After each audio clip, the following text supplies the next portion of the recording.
انا عامل تحدي محدش عمله ولا هيعمله. عامل تحدي لنفسي ان انا اجمع 1,000,000 جنيه في 60 يوم. انا عارف ان دوت رقم بالنسبة لناس قليل، او بالنسبة لناس تانية بيكسبوه في يوم او في تارجت شهر. بس لما الفلوس تمسكها في ايديك، والفلوس دي تكون بتاعتك انت، صافي ربح 100%، من غير بقى فواتير، من غير اقساط، من غير اي حاجه، صافي ربح موثوق في انستا باي كده، في كاش كده في ايديك، تقدر تسحبه في اي وقت. 1,000,000 جنيه.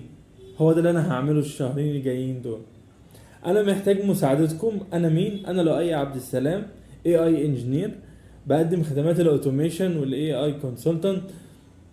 بقدم خدمات كتيره جدا، شبه الراج، شبه الشات بوتس، شبه قلنا الاوتوميشن اكيد قبل كده. شبه ايه تاني؟ الموديلنج، بعمل موديلنج للسمول لانجوج موديل واللارج لانجوج موديل. بعمل حاجات كتير يعني. فاي حد محتاج اي حاجه ليها علاقه بالاي اي، يا ريت يكلمني ضروري، ونفتح ديل مع بعض ونشوف هنقدر ازاي نشتغل على حاجه شبه كده. كان معاكم لؤي عبد السلام من شاتت. اول حاجه دلوقتي هنتكلم على مينا هاني. مينا هاني هو الاوبريشن سوبرفايزر في شركه امازون. كنت بعرض عليه فكره الصبح ان انا اعمل ايجنتك شوبينج على منصه امازون. ده هيوفر لي حاجات كتيره جدا في الرحله بتاعتي.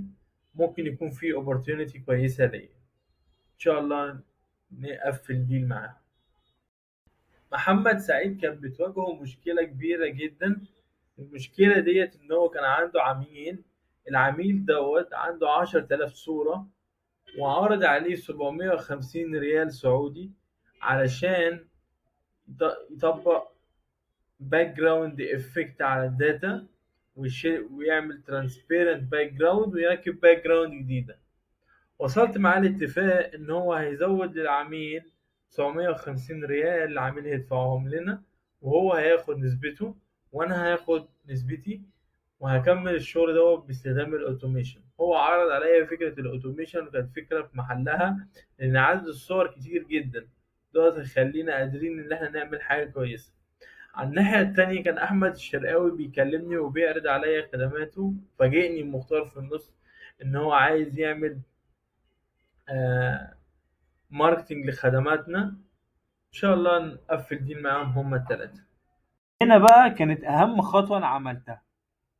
عملت سوشيال ميديا بوست ونزلته على اكتر من بلاتفورم، ملتقى المبرمجين ومبرمجين مصر، مليون مبرمج مصري. آه يعني الجروبات بتاعت فيسبوك المشهورة، اللي من خلالها اقدر ان انا يكون ليا ظهور عشان اوضح الفكرة اكتر للناس، وعشان اجيب ريتش على البوست دوت فهو الناس يكلموني. ركزت على جروبات كبيرة فيها أكتر من 400 ألف وأكتر من 100 ألف، بس كده. بعدها كان ليا الشرف إن أنا أتكلم مع الباشمهندس رامي شاهين من الأردن، واتفقنا إن إحنا نعمل AI كلون لأبليكيشن. طبعا أنا كده ما اتكلمتش عن كل حاجة، ولكن خليني أديكم بريف سريع. إحنا اتكلمنا عن السي ار ام، ما اتكلمناش عن السي ار ام لسه، خليه مفاجأة للحلقة الجاية. ما اتكلمناش على امازون باستفاضه، النافيجيشن وصل لايه. ما اتكلمناش عن شويه مشاريع تانية انا اتفقت عليها بعد ما اليوم خلص.